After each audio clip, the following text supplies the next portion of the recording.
उमा, लगातार आप टीडीपी को फॉलो कर रही हैं, यहाँ पर कई मलाईदार मंत्रालय जो हैं वो चंद्रबाबू नायडू चाह रहे हैं, उन्होंने अपनी डिमांड भी रख दी है। क्या कुछ खबरें मिल रही हैं, किस तरह की बार्गेनिंग यहाँ पर हो सकती है, और अगर उनके मन मुताबिक नहीं होता है तो अमूमन किस तरह का रुख चंद्रबाबू नायडू अपनाते हुए नजर आएंगे?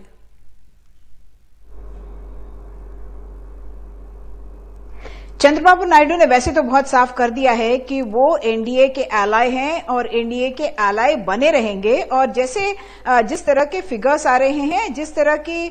एक्सपीरियंसेस उनकी पिछले 5 साल में रही हैं और पिछले 8 महीने में भी रही हैं, उससे तो यही लग रहा है कि चंद्रबाबू नायडू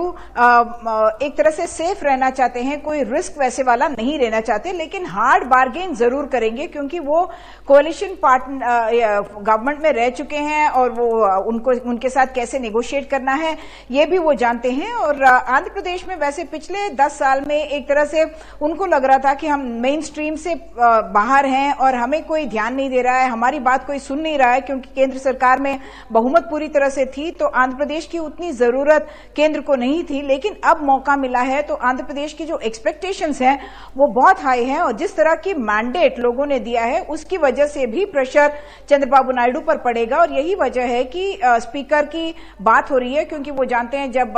जेएमसी बालायोगी स्पीकर बने थे 1999 के सरकार में, तब भी उनको एक नेगोशिएटिंग रूम मिलता है और डिफरेंट मिनिस्ट्रीज के साथ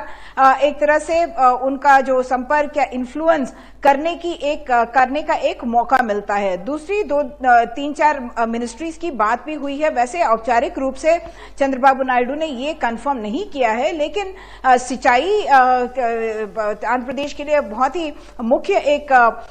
मुद्दा रहेगा, क्योंकि पोलावरम का प्रोजेक्ट भी है, नेशनल प्रोजेक्ट स्टेटस वहां पे लेके आना है। रोड्स एंड बिल्डिंग्स की बात हो रही है, अर्बन मिनिस्ट्री की बात हो रही है, क्योंकि उनको एक कैपिटल बिल्ड करना है। अमरावती राज्य के बनने के 10 साल बाद भी कोई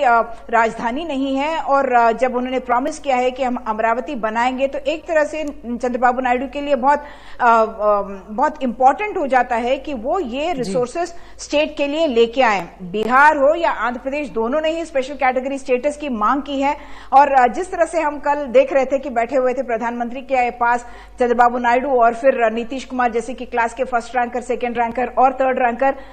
ये सेकेंड रैंकर और थर्ड रैंकर अपनी जो नेगोशिएशन पावर है उसको मैक्सिमम यूज करके रहेंगे, ताकि उनका जो स्टेट में जो ब्रांड इक्विटी है उसको वो बनाए रखें। क्योंकि चंद्रबाबू नायडू के लिए ये बहुत जरूरी है कि वो राज्य में जो एक्सपेक्टेशन है उनको फुलफिल करे, और हो सकता है कि उसके बाद चंद्रबाबू नायडू अपने लिए एक नेशनल रोल भी